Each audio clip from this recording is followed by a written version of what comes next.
If you grew up going to a mall, if you drove there on Friday nights, if you walked into a Sears or a Penney that's been dark for years now, there was a clause buried in the lease agreement of that building that you never heard of. In a lot of places, it is still there. The Sears is gone. The clause is not. The instrument is called a Reciprocal Easement Agreement, REA. Anchor department stores demanded REAS as a condition of signing major mall leases all across America, starting in the 1960s. It gave them a veto over new tenants, over renovations, over what the landlord could build, and that power did not end when the store closed. It did not end when the company went bankrupt. The largest mall company in America paid $100 million in 2024 to get rid of 57 of them. The former Sears at the Mall of America has been empty since March of 2019. 6 years. The company that owns the building has fought the lease in bankruptcy court and in federal appeals courts. Every ruling has left the lease in place. The space is still dark. This is what that lease is, who put it there, and what it cost everyone who could not write a $100 million check to make it go away. The American Mall was built on a deal, not a floor plan, not a marketing concept, a deal between the developer who built the building and the anchor department store that agreed to move in. The deal was this: the developer needed a name.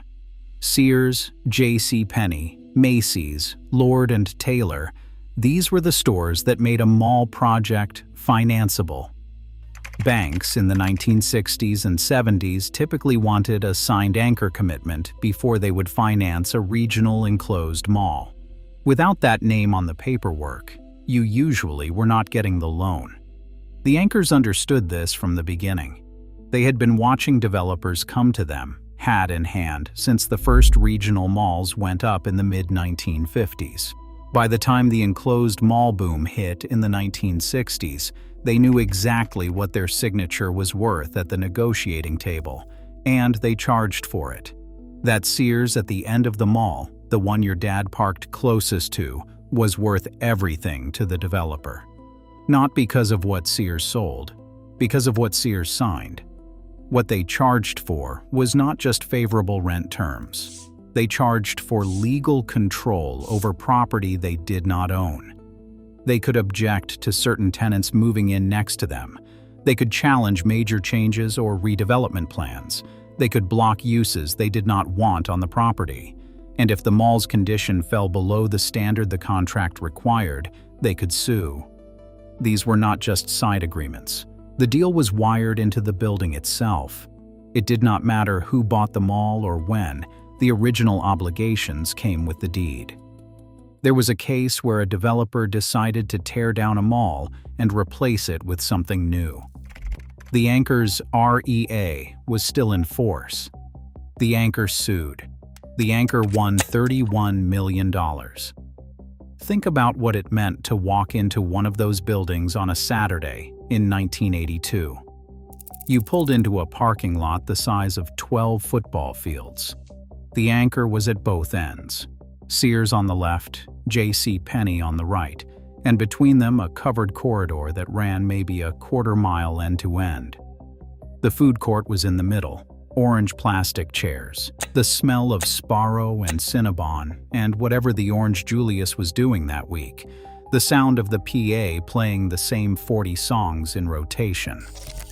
The anchor stores were the reason you drove across town.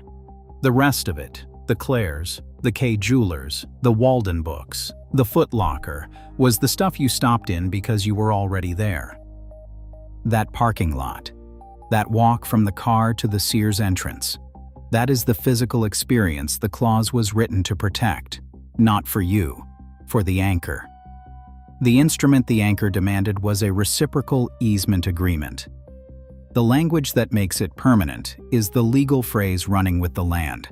It means the obligation does not belong to the person who signed it. It belongs to the property. Every future owner of the mall is bound by whatever the original developer agreed to. Every future owner of the anchor space inherits whatever rights the original anchor negotiated. The names change, the obligation stays. In a typical REA from this era, an anchor could require the developer to maintain the mall as a first-class regional shopping center. It could require that certain uses, a grocery store, a gym, a movie theater, be excluded from spaces near the anchor's end of the building. It could require that any changes to the parking arrangement, the shared corridors, or the building's exterior get anchor approval before work began. It could require the developer to operate the common areas, the lighting, the HVAC, at a standard the anchor specified. In exchange, the developer got what they needed, the anchor's signature on the commitment letter. It looked like a mutual agreement. Both sides gave something, both sides got something. What the developers had not priced in was the duration. A 30-year REA signed in 1975 ran to 2005. A 50-year REA signed in 1975 ran to 2025. An REA with renewal options could run further. The agreements specified terms like first-class regional shopping center and made no provision for what that phrase would mean if the retail landscape around the mall changed entirely and the anchor that demanded the phrase was no longer in the building. There was one case that established exactly what it cost a developer to find that out. White Flint Mall opened in Bethesda, Maryland in 1977. Lord & Taylor was one of the anchor stores. In 1975, before construction was complete, the mall developer and Lord & Taylor signed a Reciprocal Easement Agreement. The agreement required the mall to operate as a first-class, high-fashion regional shopping center. The REA ran through 2042, with an option to extend to 2057. By the early 2010s, White Flint Mall was struggling. The developer decided to close the mall and replace it with a new neighborhood, apartments, offices, and street-level shops. Lord & Taylor was still operating in the building. The REA was still in force. Lord & Taylor sued in 2013. By the time the case came to a jury, much of the mall was already demolished and redevelopment was underway. The court could not put the building back. What it could do was order damages. On February 28, 2017, a jury awarded Lord & Taylor $31 million in lost profits. The Fourth Circuit upheld both an earlier injunction and the damages award. Hold on to that number. $31 million at one mall to one anchor tenant for a building the owner had already decided to replace. The REA had been signed 42 years before the jury verdict. The original parties to that agreement were not in the room. The mall is gone. The site is now a mixed-use development called Pike & Rose. The paperwork signed in 1975 was still good in 2017, and it cost the developer $31 million to find out. Now think about what happens in a mall when the anchor does not sue, when the anchor simply leaves. When a Sears or a J.C. Penney closed in the 2010s, the veto rights that the Reciprocal Easement Agreement had given the anchor did not disappear. The anchor's veto rights over the property stayed, held now by whoever owned the anchor's real estate position, typically a successor entity managing the closed store's lease portfolio. The mall owner could not convert the Sears space into a medical clinic, a gym, or a warehouse without dealing with those rights. The space sat dark because replacing it with anything was not simple, and the legal complexity of clearing the REA made lenders unwilling to finance a renovation that might get blocked halfway through. At the same time, every co-tenancy clause in the mall activated. Co-tenancy clauses were a separate instrument built into the leases of the smaller tenants, Claire's, Kay Jewelers, and Foot Locker. The mall developer had put them there as a concession to get small tenants to sign. If the anchor leaves and is not replaced within a certain period, you can pay reduced rent, or you can walk. Reduced rent was often defined as a percentage of your gross sales, typically around 3 to 4%, instead of the fixed monthly rate in the base lease. The anchor leaving triggered co-tenancy across every small tenant who had the clause. Claire's paying a percentage of sales in a half-empty mall is not the same revenue as Claire's paying their base rent in a full one. Multiply that across every small tenant in the building. The mall's income dropped. With less income, the developer could not fund a renovation that might attract a new anchor. With no new anchor and a declining tenant mix, the small tenants who had co-tenancy clauses exercised their termination options. More vacancies, less revenue, less ability to renovate. That spiral, the REA blocking redevelopment on one end, co-tenancy bleeding revenue on the other, is the mechanism behind every half-empty mall you've driven past in the last 15 years. Amazon accelerated the decline in foot traffic. The REA locked the building into a shape that couldn't adapt to it. Think about what the inside of that building looked like in 2012. The Sears was still open at one end, but the wing between it and the food court had 3 stores with brown paper in the windows. The food court had maybe 6 vendors where it used to have 12. The orange plastic chairs were still there. The public address system was still playing the same rotation. You walked past a Foot Locker that was technically open but had 1 employee and no customers. You walked past a space that used to be a Walden Books and was now just a wall of white drywall with a for lease sign nobody had taken down in 2 years. The Sears at the far end was still drawing people, but the building around it was contracting, one closed storefront at a time, and the mechanism that was doing it was invisible to everyone walking through. The Sears bankruptcy in 2018 made this more concrete. Sears Holdings filed for Chapter 11 in October of 2018. The company had been closing stores for years. Sears and Kmart had merged in 2005, and the combined chain peaked at roughly 3,500 locations. By the time the bankruptcy filing came, they were down to about 700 stores still operating.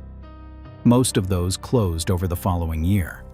What remained was the lease portfolio. A company called Transform Holdco acquired Sears Holdings assets in February of 2019. That included hundreds of mall leases, among them stores that had already been dark for years. When leases are assumed in a bankruptcy sale, they transfer with their original provisions intact to the acquiring company. Whatever Sears had written into those leases decades earlier, Transform Holdco now held. At the Mall of America in Bloomington, Minnesota, the situation was direct. Sears had signed its Mall of America lease in 1991. The term was 100 years. The rent was $10 a year. That was the price the developer paid to get Sears as an anchor in the nation's largest shopping mall. In exchange for that rent, the original lease gave the tenant specific rights. After the first 15 years, the tenant could cease retail operations, sublease the space, or assign the lease to another entity, all without requiring the landlord's consent. Sears had negotiated provisions like these into mall leases for decades. At the Mall of America, the 15-year mark came in 2006. Sears closed the Mall of America store in late March of 2019. Transform Holdco inherited the lease and held the space, 160,000 square feet, 3 floors, at the end of one of the most visited retail buildings in the country at $10 a year. The Mall of America's owner, Moac Mall Holdings, which operates the property for 555 Group, sued. The case moved through the bankruptcy courts and into the federal appeals system. The fight was over whether Transform Holdco could hand the lease to one of its own subsidiaries without proving that subsidiary could actually hold up its end of the deal. The case reached the Supreme Court, which sent it back to the lower courts in 2023. The lower courts ruled against the mall's owner again. In April of 2025, the Supreme Court declined to hear the final petition. The lease holds. The former Sears at the Mall of America has been empty since March of 2019. As of 2025, that is 6 years. No new tenant has been announced. The space is dark. The lease, originally written in 1991 to attract Sears as an anchor, is still running, held by a successor company, paying $10 a year in a mall where the other tenants watched their co-tenancy clauses activate and had to decide whether to pay percentage rent or terminate their leases entirely. If you've ever wondered why the largest mall in America has 160,000 square feet of dark anchor space on one end, and nobody has been able to fix it for 6 years, that's the contract. The answer is in the specific language of the 1991 lease that Sears extracted as a condition of signing. That lease transferred intact through a bankruptcy proceeding, and it survived every court in the federal system. Simon Property Group's transaction in 2024 shows what it costs to get out of the other end. Simon is the largest mall owner in the United States. In late 2024, Simon invested $100 million in a company called Saks Global, which was in the process of acquiring the department store chain Neiman Marcus. In exchange for that capital, Simon negotiated something specific: the removal of Reciprocal Easement Agreement restrictions at 57 malls where Saks Fifth Avenue, Neiman Marcus, or Saks Off Fifth held anchor positions. David Simon, who led the company until his death in early 2026, explained the logic to analysts at the time. He said the deal was structured so that we weren't just going to make that investment unless we got compensated for it, so in case it blew up, we would be whole. What Simon got in return was simpler than it sounds. They could redevelop those properties without asking the anchor's permission anymore. $100 million. Split across 57 malls, that's less than $2 million per property, to clear restrictions that department stores had written into leases 40, 50, even 60 years earlier. Simon was big enough to do that. Smaller mall operators weren't. The regional owners, the family that built one mall in a mid-sized city and never expanded beyond it, most of them didn't have $100 million to spare. What they had was the clause sitting in the original lease, an anchor space that had been dark for years, and a renovation plan that was harder to finance because of the legal uncertainty attached to the property. The clause those operators were dealing with was the same one Simon paid $100 million to clear. The developers who built those malls agreed to it because they needed the anchor's name to get the project financed. The banks that financed those projects are long since merged into other institutions. The anchor that demanded the clause may have been closed for a decade. The clause is still there. If you grew up going to a mall and you've watched it stall for 20 years while everyone around you said it was Amazon, subscribe. This is what we do here. We find what the other accounts skip. Reciprocal Easement Agreements, signed during the mall building boom of the 1960s and 70s, typically ran for 30 to 50 years. Some included renewal options. Some have not expired yet. A mall that opened in 1975 with a 50-year reciprocal easement agreement reached that term in 2025, before any renewal extensions or litigation complications. Plenty of malls opened after 1975. Plenty of those agreements are still running. The mechanics have not changed. A mall owner who wants to convert an anchor space to medical offices, apartments, a fulfillment center, or anything else that was not in the original permitted use language still has to work through whatever rights the anchor's successor holds in the property. The question of who holds those rights and what it costs to clear them is a live legal question in hundreds of American markets right now. Online shopping changed where people spent money. The REA is what changed whether the building could respond. A mall owner who figured out what tenants people actually wanted in 2015 could not just sign them, not if filling that anchor space required permission from a company that had already closed its stores and was collecting $10 a year to sit on the real estate. If you know someone who has watched a mall near them sit half-empty for years, with a dark anchor at one end, a food court down to 2 vendors, and a parking lot half full on Saturday, share this with them. The story they have been told is that retail changed and the mall could not change with it. That is true as far as it goes. What it does not explain is why the building was legally prevented from changing. The REA is the answer to that question. The former Sears at the Mall of America is paying $10 a year for 160,000 square feet of space it has kept empty for 6 years. The Supreme Court said that was the contract. The people who signed that contract are gone. The contract is still running. That is not a dead mall story. That is a clause story. And the clause has not expired. The next one is already in production.